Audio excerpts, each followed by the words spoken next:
भाजपा नेता विनीत जोशी कहते हैं, मुझे लगता है कि देश की जनता समझ गई है कि विकास की राजनीति क्या होती है। लोग अब समझ गए हैं कि सरकार का मतलब विकास है। सरकार का मतलब पंक्ति में खड़े आखिरी व्यक्ति तक मदद पहुंचाना है। उन्हें समझ आ गया है कि सरकार का मतलब राष्ट्रीय सुरक्षा है।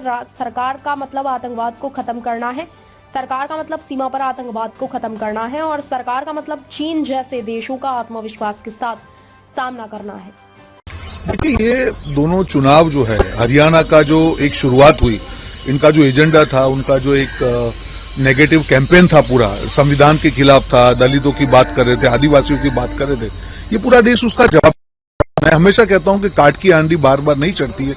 ये उसी का मुझे लगता है कि और एक रुझान है कि किस प्रकार से जनता बिल्कुल इंडी गठबंधन से विमुख हो चुकी है, उनके एजेंडा से विमुख है, कि विरोध का एजेंडा है, सनातन के विरोध का एजेंडा है।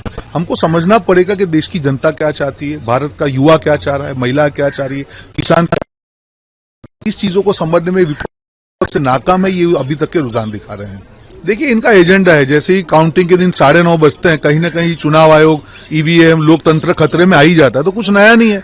हरियाणा में आपने भी देखा, मैंने भी देखा, 9:30 से 10:30 रोए, फिर चुप हो गए।